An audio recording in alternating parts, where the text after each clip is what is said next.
Candace Owens and Erika Kirk have met. They've talked privately, and apparently Megyn Kelly is to thank for facilitating that, what she calls détente. Today, we're going to look at Erika Kirk, her finally speaking out against Candace Owens, my sad opinion that it was too little, too late for Erika Kirk. The reputation of TPUSA has already been severely hurt by the 4-month anti-TPUSA campaign that Candace Owens has waged. Candace Owens has already brought fans on her show to accuse Erika Kirk of being part of the plot to kill Charlie despite that private conversation. And then we're going to look at Megyn Kelly and her choice words to her friends and fans who have asked her to speak out against not Candace Owens, the person, Candace and her crazy ideas. First, I want to look at what started this conversation, which was Erika Kirk on Fox News. She's doing a press tour for Charlie Kirk's last book on the Sabbath, which I think is important in this conversation because Candace Owens has accused Israel of killing Charlie Kirk.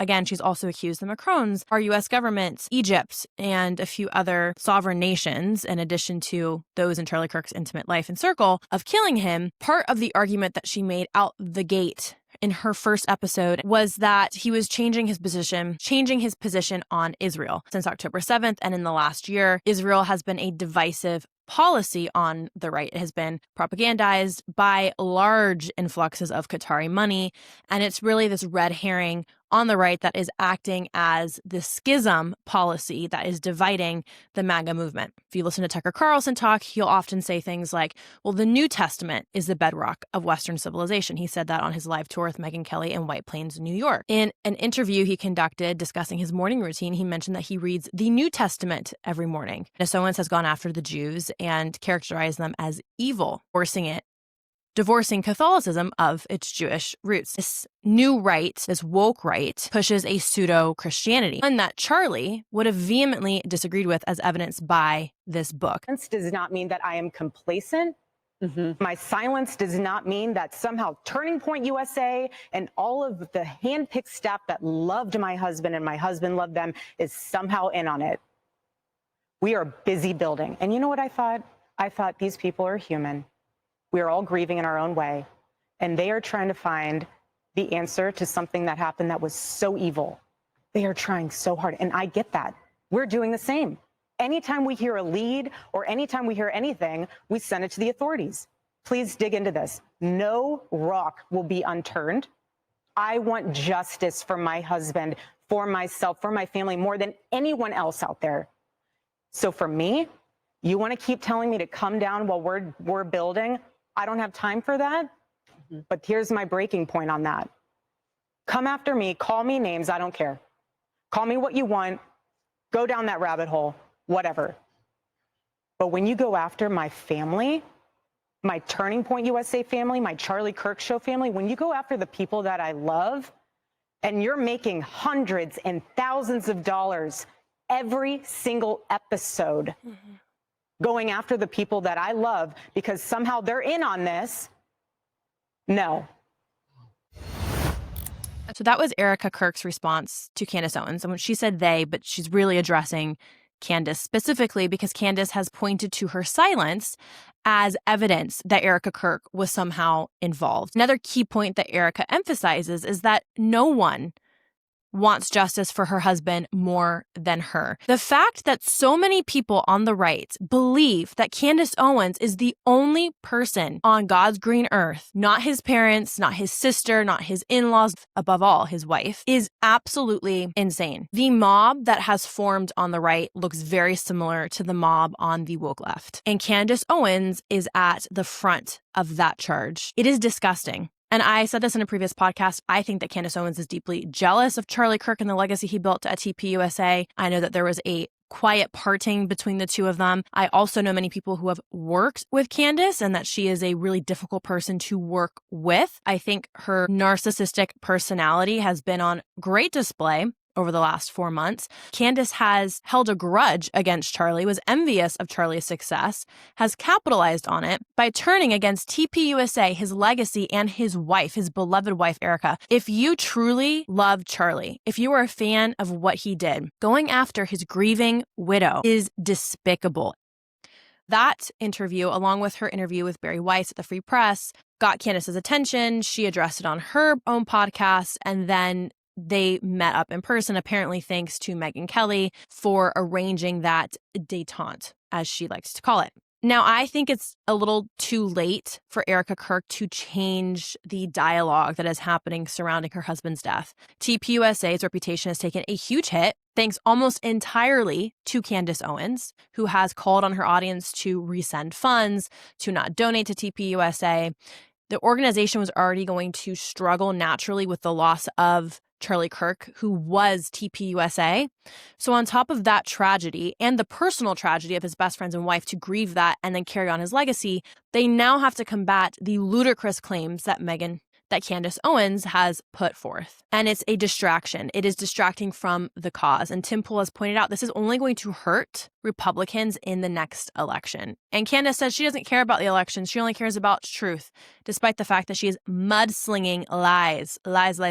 When it comes to Candace Owens, there's two things at play. You have Candace Owens, the cult leader and I'm not a psychiatrist or psychologist, I cannot diagnose her, but what I heavily suspect to be a malignant narcissist, which we often find with, cult leaders, is that there is a high level of psychopathy. This ability to blatantly lie to your audience in the name of truth-telling is a propaganda tool used by totalitarian governments for the better half of the last 2 centuries. The ideas that Candace is putting forth is just as radical as the neo-Marxist left. This neo-fascist, this new right that is emerging is as emotionally driven as the left. Candace Owens and her cult following have to bypass their critical thinking, and she does this by appealing to their emotions and appealing to the natural suspicion that exists on the right.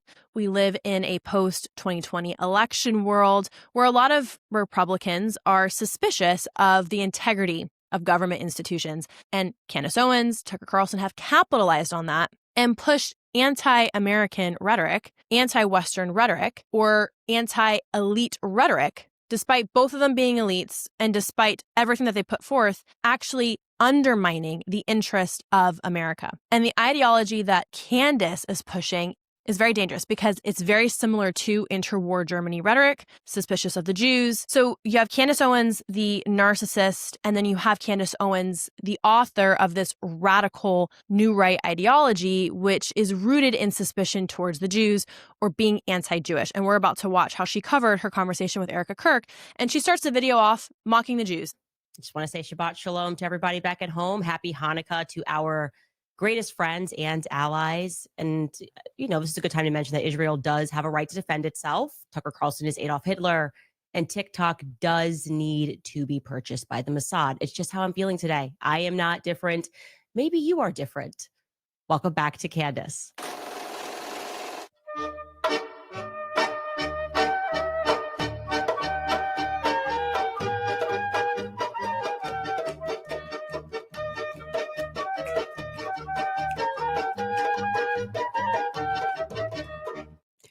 Okay, you guys are crazy. You guys are absolutely crazy. The amount of people who attacked me for sending out a tweet being like, hey, I'm good, I'm alive. We had a very productive conversation. I'm alive because I told everyone that Erika Kirk and TPUSA might kill me if I go. It's ridiculous. She's essentially mocking her own fans who accused her of selling out and getting the call from Israel, the Jews, to then sit down with Erika Kirk. So her own fans, thanks to her illogical, suspicious hatred for the Jews, have bought into that lie so much that they turned on Candace herself for sitting down with Erika Kirk. Like, the level of stupidity that is arising in the mainstream conversation on the right is astounding to me. And I said this before, when I was in college or when I was in undergrad and in high school even, because I studied human rights and the Holocaust, I would always wonder, how on earth did the Nazis gain the power that they did? And I'm starting to see how anti-Semitism, which is really a brain virus, can spread prolifically amongst an otherwise highly educated population. And you want to know how the Nazis did it and how Candace is doing it? They do it through an emotional appeal. They scapegoat the Jews for whatever the current problem is. For the Nazis, it was that the Jews actually betrayed them in World War I, and that's why they lost. And the subsequent famine and economic crisis that followed was actually the fault of the Jews. Well, Candace takes a horrific national tragedy like Charlie Kirk's death and says it's actually the Jews. Oh, and the Jews control everything. The Jews are responsible for transgenderism.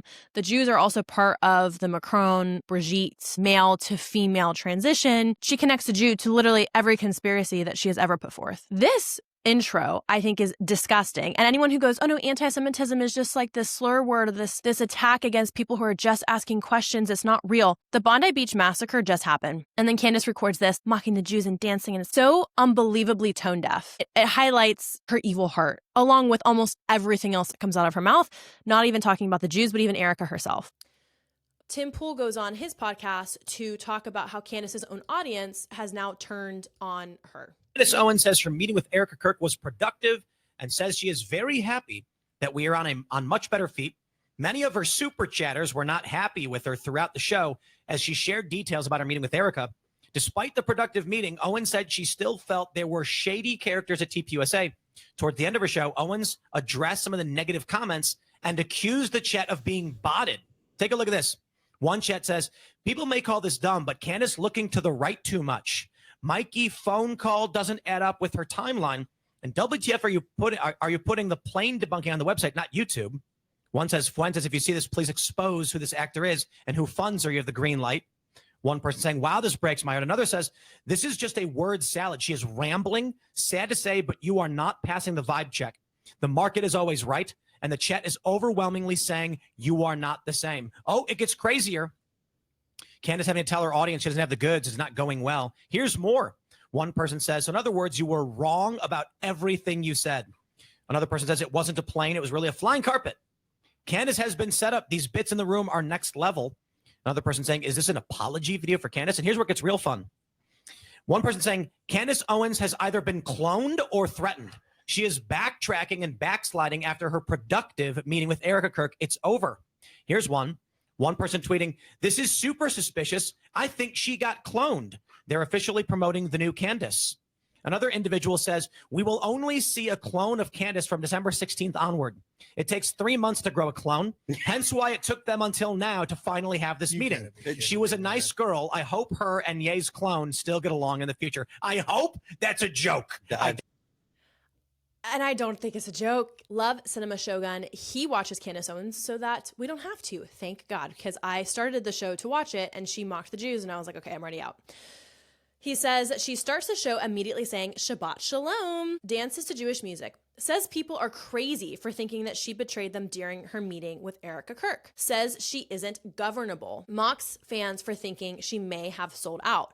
Again, sweet irony of her fan base turning on her for the very things that she's accused Erika Kirk and TPUSA members of is hilarious. She says she got to say whatever she wanted during the meeting with Erika.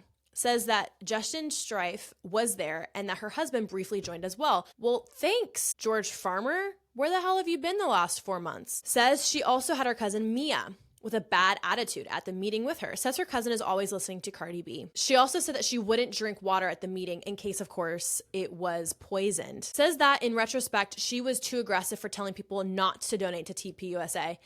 Erika's lawyer was also part of this meeting, and I'm sure that's why she had to say this. Says that she rises to anger quickly. Yeah, no shit. Blames everyone else for her behavior that she acknowledges was wrong. Says Erika Kirk owned up to lies from TPUSA. Says there was a mix-up about the messages from Charlie about him fearing he would be killed. Apparently, the messages weren't sent through text, they were sent through Signal. Now says the messages might have said that the left was going to kill him and not they, of course they meaning the Jews, were going to kill him as previously reported. Talks about Erika Kirk's interview with Barry Weiss. Rants about a guy taking a camera down from Charlie.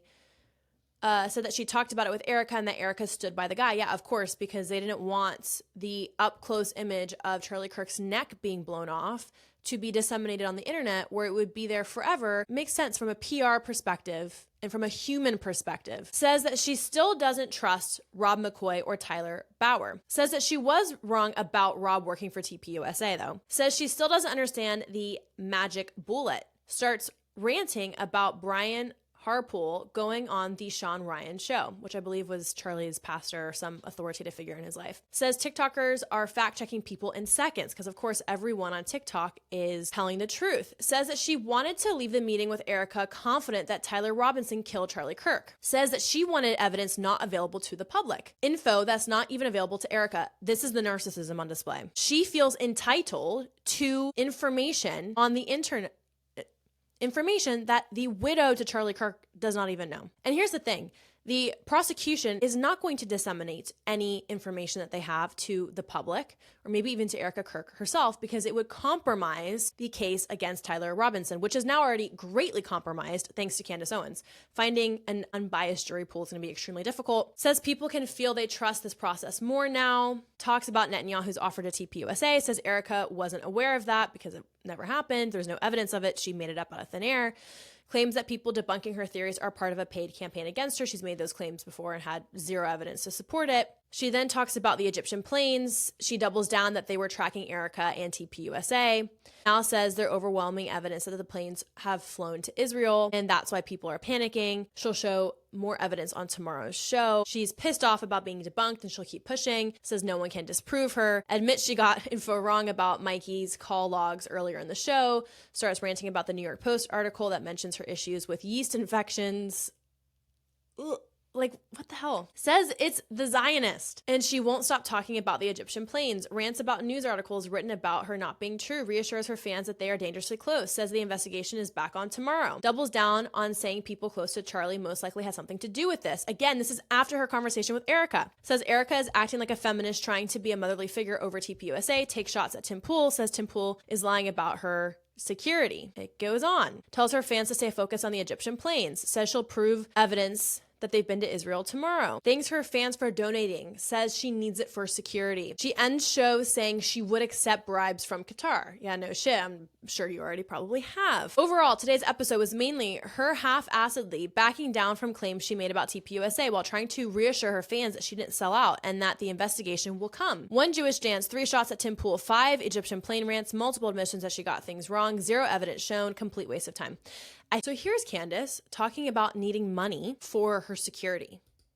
What are you doing about security? Can we help you with security? We did actually create, for people who don't want to maybe buy our awesome gear, we have tons of awesome kit that you can get on the website. But if you'd like to just give a gift to support our security and what we're doing, you now have that option. You can go to CandaceOwens.com/support. And she has orchestrated this victim narrative that she was going to get assassinated. That threat died off. She was at Dollywood. She was at Tucker Carlson's Christmas party during the Thanksgiving break. And now she's asking for money for her security. Forget the fact that she's made hundreds of thousands of dollars per episode on advertisements. Forget the fact that she's married to an extremely wealthy British aristocrat. I believe he's in finance, which is where he got a lot of his money from. Forget all of that. She needs your money. If I were a fan of Candace, that alone would just piss me off. She's a grifter. She's a con artist. Follow the money. That's her motivation. And these are obviously very serious conversations that we are having because Charlie just got assassinated in broad daylight. And I feel like everyone is sort of signaling that they want me and Tucker. Like when you don't want to be name checked with Bibi Netanyahu. And they are just growing increasingly violent. If Israel wanted to kill Candace and Tucker, they would have already been dead months and months and months ago. And the narcissism as well, that Candace thinks that Israel would go after her and Tucker when, I don't know, they're really busy taking out head engineers of Iran's nuclear program or of Hezbollah or of the Houthis or of Hamas. Like, forget the conventional war that's actually happening. Israel's going to stop all of that to go after her and Tucker. Are they losing the PR war? Absolutely. And that was Charlie's critique of Israel, which I completely agree with. But Charlie never turned on Israel. Again, his book that just came out was about the Sabbath. He had a very rich connection to his Judeo roots as a Christian.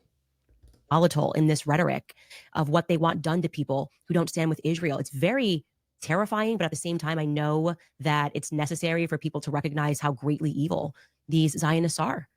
Covering up, attacking people for trying to get to the truth, attacking their reputation, attacking their families. And I think these people are very dangerous. I want to be clear. I think these are the children of Bolsheviks that are in this country. These are Trotskyites, and they have the same methods, the same psychological methods. That's why I say get your children out of these schools. They are run with a Soviet methodology.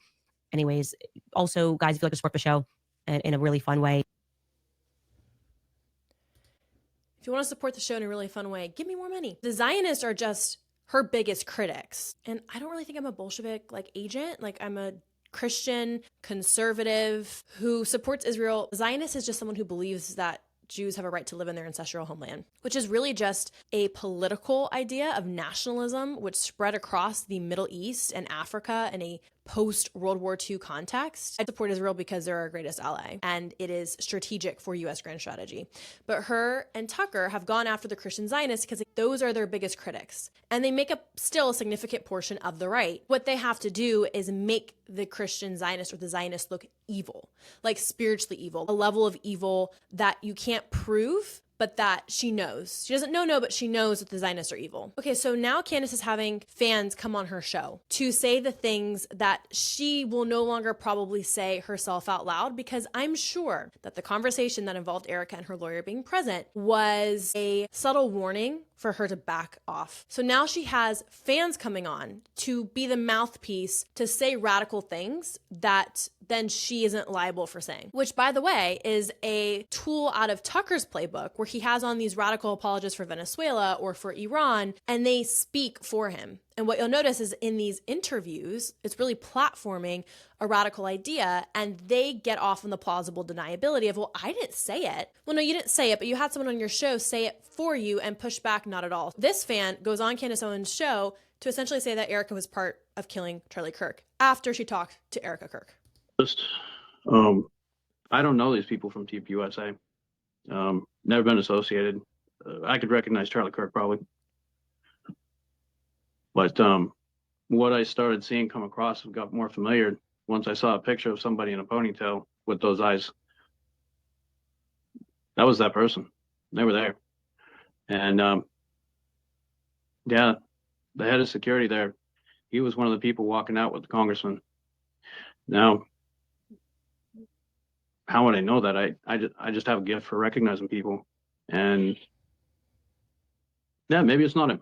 Maybe he has doppelganger, but somebody with the same mannerisms, the same crick in his neck, face, waxy look on his face, hand gestures, shoulder shrug, gait, approximate height, haircut, definitely walked past me. And if in you the had hotel, to put it at a percentage that you were looking at Brian Harpole, maybe he's got a brother in the military, who knows, right? Maybe he does have a doppelganger. He's got a twin brother, who knows? And I want to be clear, I can confirm on this podcast live every step of your story in terms of where you went, what time you were there, that there was this big meeting that happened. I confirmed the location with other people that are on Fort Huachuca currently. I can confirm everything with metadata. I obviously can't confirm that you saw who you say you saw. If you had to put it at a percentage that you saw Brian Harpole, what percentage would you put it at? 95. 95%. Okay. 95 to 99. I mean, when I saw him, on the interview with his face and gestures, with that photo, it struck me in my gut. I blew it off until there was, some other pictures that came up with other people. What other people? Other pictures? If you want me to say, there's a picture of Erika Kirk with a ponytail, and from her past. That person matches who I saw at Fort Huachuca in the lobby the night before, and she was with that man in the lobby, and that man, he was present at that meeting the next morning. If you had to put it at a percentage that you saw that the girl in the ponytail matches the description of Erika Kirk, what percentage would you put that at? Those are really rare eyes. That's 95 to 99%. I can't imagine somebody else. Okay, so this man is claiming that he saw an old picture of Erika Kirk with a ponytail and says that he saw a woman that looks just like her in a hotel lobby the night before Charlie was killed. No evidence, just he saw her with the ponytail, but then he said those eyes are unique. So did he see her face? Because I will say Erika Kirk is a strikingly beautiful and uniquely beautiful woman. So would you not say, no, for sure I saw Erika Kirk? This is her tactic. She's having people on her show to do the dirty work for her. Okay, so then this is Megyn Kelly. So Megyn Kelly comes out and says, I was the one who orchestrated this conversation. I helped facilitate this détente, as she likes to call it. And that her role, that God's role for her in this is to be a facilitator, and that she's gonna not call Candace out because that's not helpful, that's not productive. And that would be attacking her. And she refuses to be told who to attack online. She has this whole, like, you cannot tell me what to do. And in this video response, she says that she loves TPUSA, she loves Erika Kirk, and then goes on to give a fawning review of Candace Owens. And, well, let's just watch what she had to say. Accepting the invite of the Turning Point guys to join their live stream, which was supposed to take place yesterday, responding to her claims. And then, you know, the big kahuna, the CEO, Erika Kirk herself, and Charlie's widow, she's got a couple of roles in this whole story, reaches out to her and says, I will come sit with you directly. And so, you know, she could have run from that. She could have found 10,000 excuses not to do it. No, I'm just happy to sit here on my set and hurl allegations without saying them to your face. She didn't.